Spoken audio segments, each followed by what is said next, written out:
In my last video on this subject, I showed what happens when you have some halogen bulbs in series with an induction motor as it starts up. And what happens is that the current through the motor is initially very high until it reaches its operating speed, and that's compensated initially by what happens with the bulbs, which the bulbs have a low resistance when they're cold and a high resistance when they're hot. So initially, with them being in series, you see that the bulb is bright and the current through the motor is small. And then as it warms up, as it speeds up, so the bulb gets dimmer if you have the right bulb. Now, at the time, I had a 1000 watt bulb, a 500 watt bulb, and I had a smaller one. I think it was about 120. What's happened since is I now have another 1000 watt bulb. Also, I demonstrated it with both a grinder, which is here, and I said it was a TOT0. In fact, it's a TOT1. That's an organ blower from British Organ Blowers.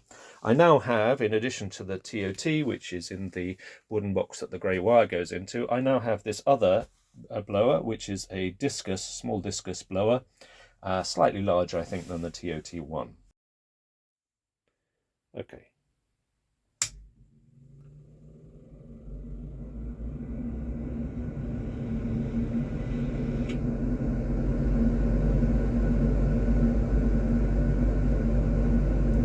And there we go. So that started very nicely. You saw the bulbs were bright, a nice slow start with low current going through the motor.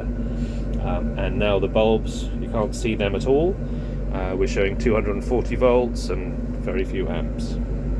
So that's the two 1000 watt bulbs in series, in parallel with each other and in series with the motor. And so that's clearly about the sort of rating that you'd want if you wanted to start this sort of motor slowly in this way. Okay, so we now have the discus blower connected instead.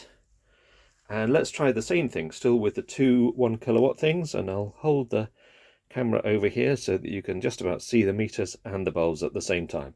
And this is still the two 1000 watt bulbs without the 500.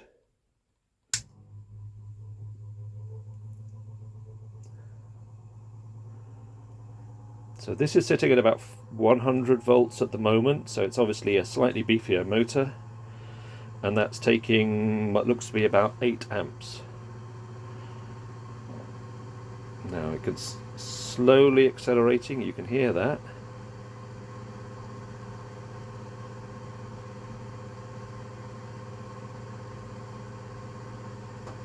But it's not actually kicking enough to going fast enough to kick out the centrifugal switch for the starter winding.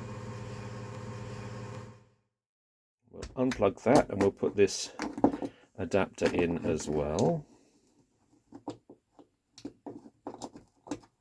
And that will let us connect the 500 watt bulb as well. So now we've got all of 3 of these bulbs going, these floodlights, and let's try that.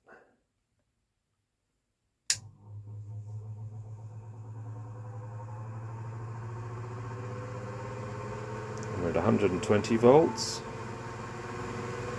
still accelerating.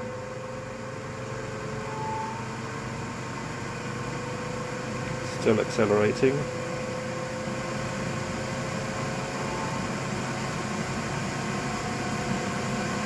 Current's not dropping very much.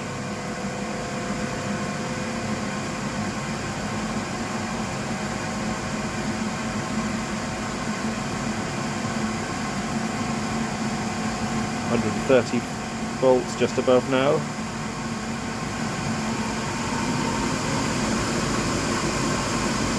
And there we are, running at full speed.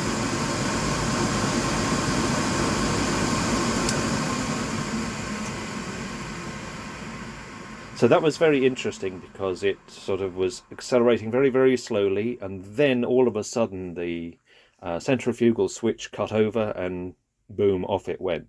But we did manage to start it with the 2500 watts worth of bulb in series. I'm going to swap back over now to the TOT1 blower, and a slightly smaller one, which we did manage to start with 2000 watts there, but leave all three bulbs in there, so it should ramp up that little bit quicker, I think. Okay, I've swapped that over, so let's start that now. We'll press the switch. Here goes.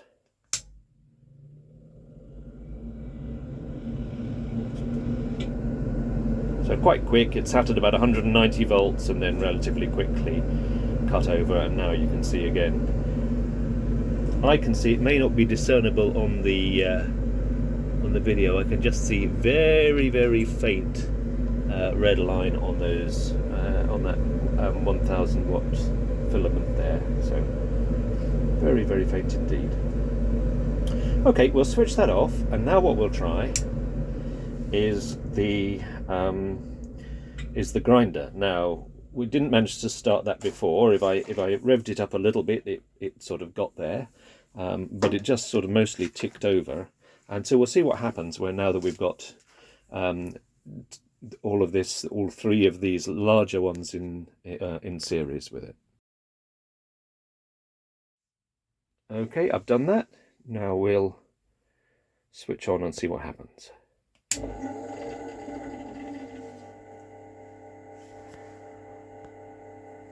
So rather similarly to before, when we had not quite as much power in the bulbs, and therefore the resistance of the bulbs was a bit higher, you can hear, and we can sort of see here, it's just going round slowly, so it's reached a sort of equilibrium with the light bulbs. We've got, what is that, about 160 volts going to the grinder. It's taking about 7.5 amps according to this meter.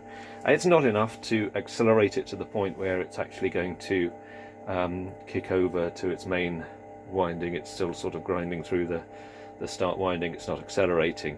So the conclusion is that actually, if we wanted to soft start this grinder by this method, then what we'd need to do is we need to have even more in series with it. Of course, I don't really care about soft starting the grinder, so it's a little bit sort of academic, but it does demonstrate the point that you need the right mix or the right balance between the bulbs and the motor actually to achieve a satisfactory thing. If you have too little bulb, it won't start properly. That's beginning to annoy me. I'm going to switch it off. There we go. And if you have sort of too much, then obviously you reduce the effect of the soft start that you're going to get. It's going to start that much quicker. I think it's still protecting the winding to a degree, because it stops that huge current surge lasting for a long time. But you have got to bear in mind that even these, at the moment when you switch them on, they're in that cold state which has a low resistance. So there is, although we don't detect it on this ammeter, there is a big spike of current initially, which then settles down to not very much as the bulb warms up. We can't record that on the ammeter, but it is, because it's so rapid, but it is there. So you're going to get a shock of current through all the windings, but that sort of prolonged high current that you get typically when you start an induction motor is reduced by the fact that we have these light bulbs in series with it. Of course, it's fair to say that, first of all, halogen light bulbs, or even any sort of incandescent light bulbs, are quite hard to buy these days. This is not necessarily the most satisfactory way of achieving a soft starter, and there are electronic devices available. But nonetheless, this illustrates the principle. I remembered that I'd seen this many years ago in a slightly different form in a motor installation, and really just wanted to satisfy myself that I understood exactly what was going on. So there we go, and that's it for today.